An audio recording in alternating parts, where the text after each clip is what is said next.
बिस्मिल्लाहिर्रहमानिर्रहीम। अस्सलाम वालेकुम नाज़रीन, आप यूट्यूब चैनल देख रहे हैं, मैं इमरान खान। नाज़रीन, अब तक की जो अहम खबरें हैं, गिलगित बल्तिस्तान में पोलिंग का वक्त ख़त्म हो गया। जब मैं ये वीडियो रिकॉर्ड कर रहा हूँ तो आहिस्ता आहिस्ता नताइज आ रहे हैं।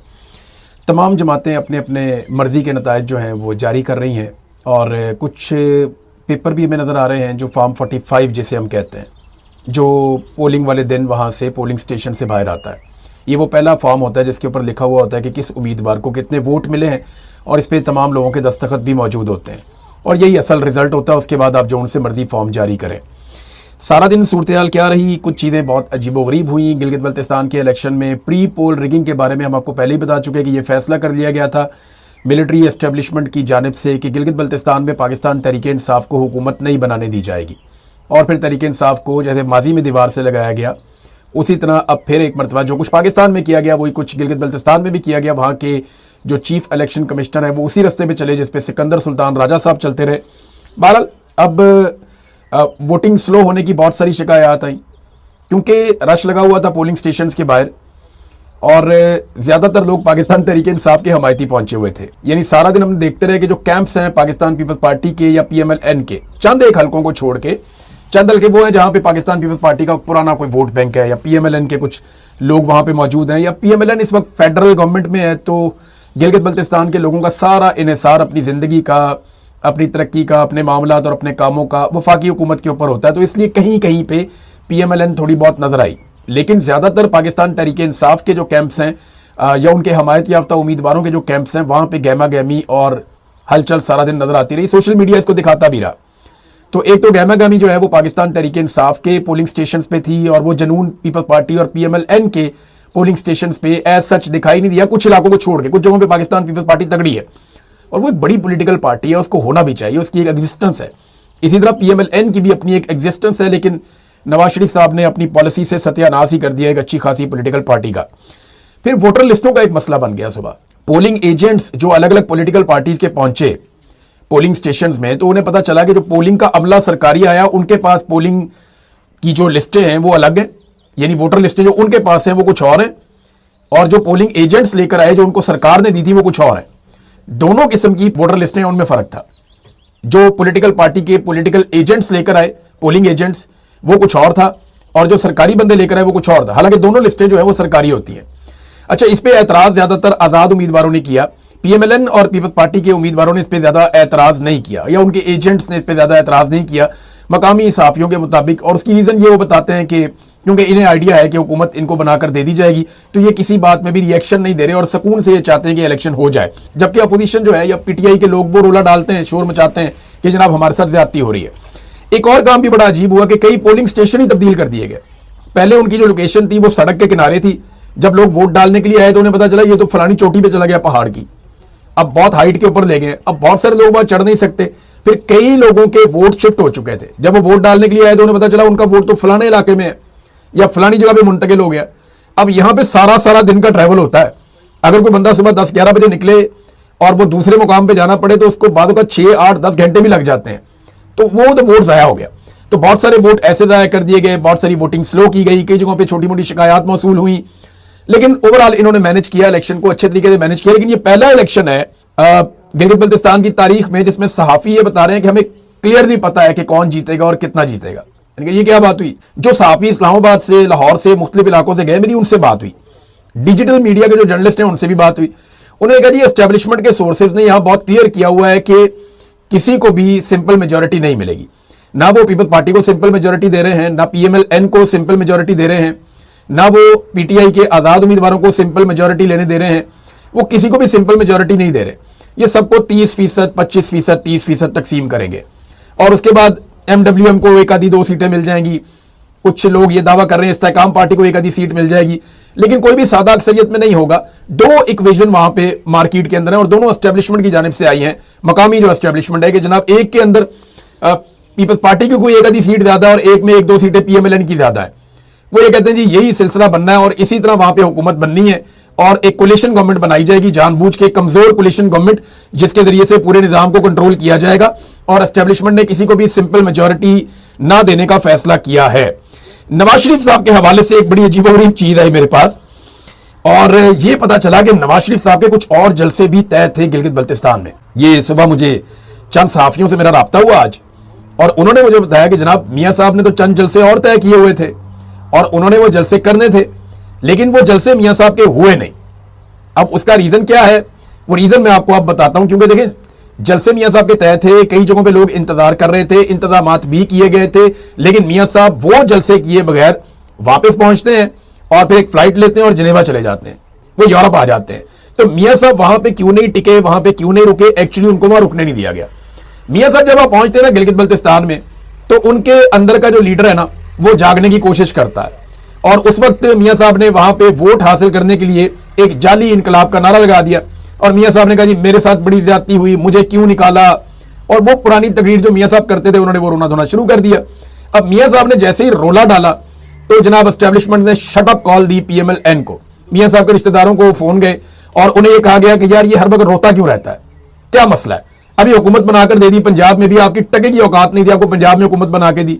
अभी आपको हुकूमत बनाकर दी, वफाक के अंदर आपकी टके की औकात नहीं थी, 17-18 सीटों के ऊपर आप जीते हुए हैं, आपको सिंपल मेजोरिटी लेकर दे दी, हर चीज आपके हाथ में दे दी। नवाज शरीफ के कहने पर इसहाक डार को डिप्टी वजीर आजम बना दिया, नवाज शरीफ के कहने के ऊपर उसको वजीर खारजा बना दिया, ख्वाजा आसिफ को वजीर दिफा बना दिया, वजारत नवाज शरीफ के कहने के ऊपर कई लोगों को हमने ओब्लाइज किया। इसकी बेटी को इलेक्शन हारने के बावजूद, ये अपनी सीट भी हार गई थी, इसको वजीर आला पंजाब बना दिया, और हम इस बंदे को क्या दें कि ये राजी हो जाए? ये हर वक्त रोता क्यों रहता है?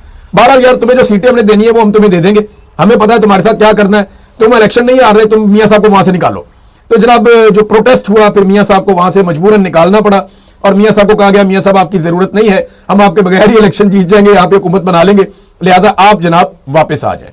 तो मियां साहब जनाब वापस नहीं आए सिर्फ, बल्कि मियां साहब फिर पहुंच गए यूरोप, और वहां पे अभी कुछ और लोग भी मैंने आपसे कहा कि जाएंगे, मियां साहब से मुलाकातें करेंगे। मियां साहब के काम काज है जो मियां साहब ने वहां पे निपटाने हैं। तो सारा दिन नाजरीन वहां पे जो गहमा गहमी थी, मैंने आपको रिपोर्ट की, आपके सामने मैंने सारी सूरत रखी। अब आ जाए जरा कश्मीर की तरफ, लेकिन उससे पहले 1391 पोलिंग स्टेशन थे, और इनमें जो है वो 900 के करीब जो पोलिंग स्टेशन है उनको हसास करार दिया गया था।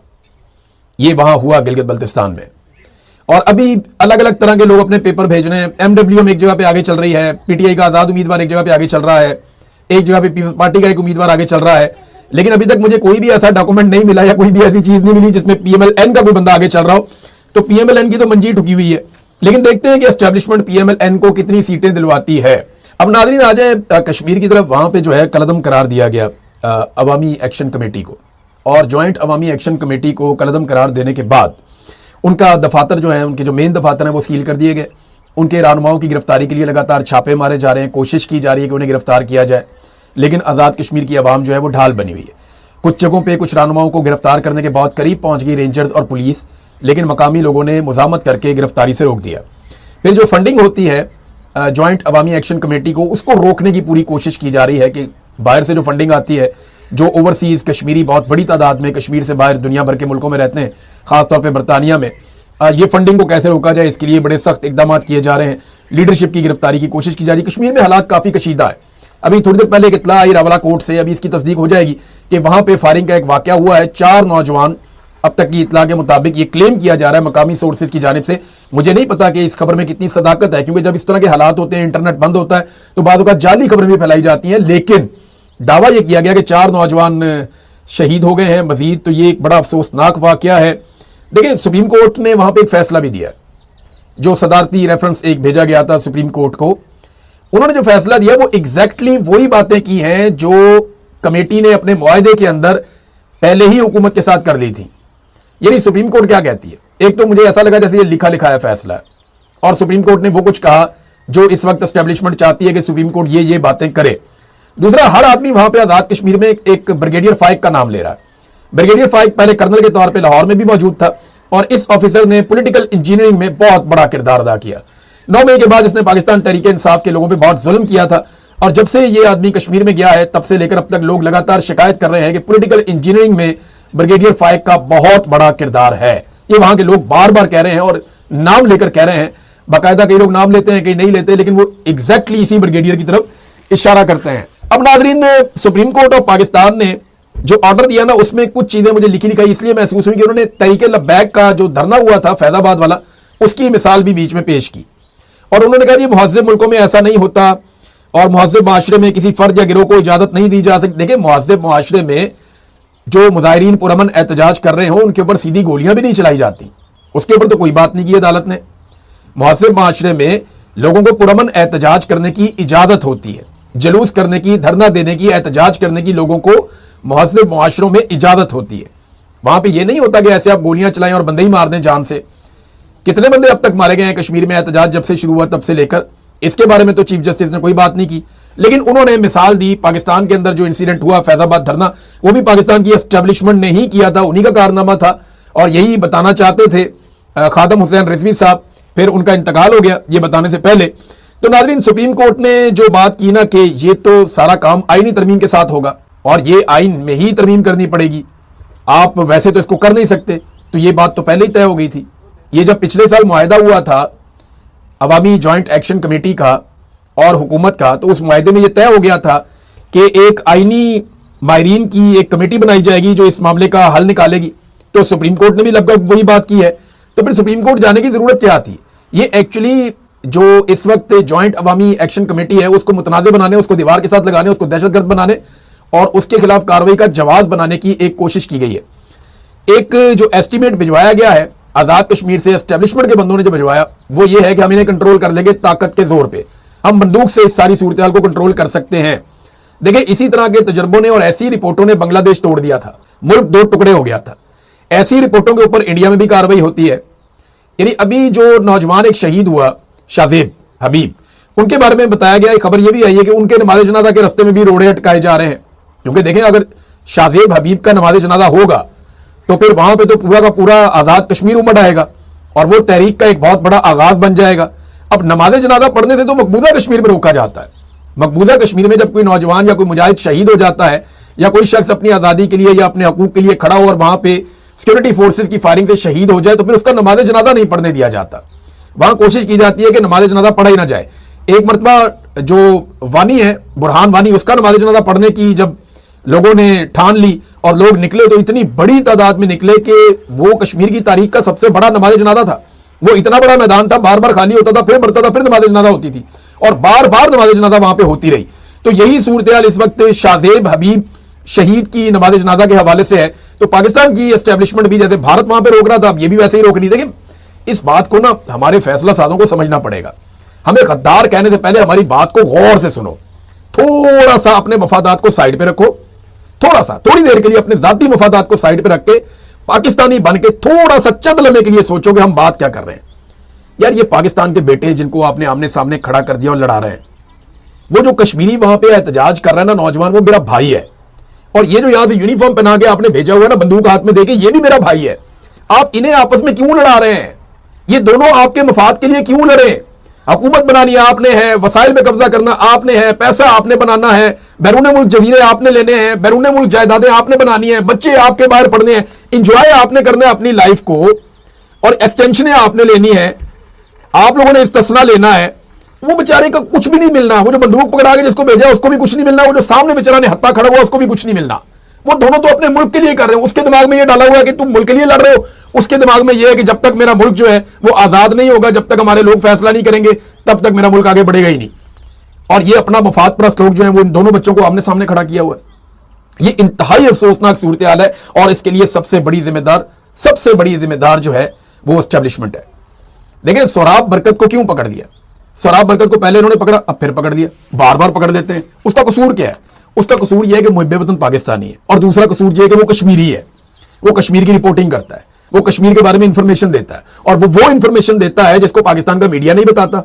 उसने कोई मुतनाज़ बात नहीं की, उसने कोई गलत बात नहीं की, उसने कोई पाकिस्तान के आइन के खिलाफ बात नहीं की, उसने कोई पाकिस्तान का कानून नहीं तोड़ा। लेकिन क्योंकि वो रिपोर्टिंग कर रहा, मुझे ISI के एक ऑफिसर ने, जब मैं अगवा था, जबरी तौर पर लापता था, उसने कहा इमरान भाई आपने कुछ गलत नहीं किया, लेकिन आप हमें बाहर सूट नहीं करते इस वक्त। तो इस वक्त इन्हें बाहर सूट नहीं कर रहा सोहराब बरकत, उठा के उसको फिर अंदर कर दिया कि जनाब जब हालात ठीक होंगे। इस तरह तो तुम्हारे हालात कभी भी ठीक नहीं होंगे, सबको पकड़ के अंदर कर दो, कल को तुम और लोगों को पकड़ के अंदर कर दोगे।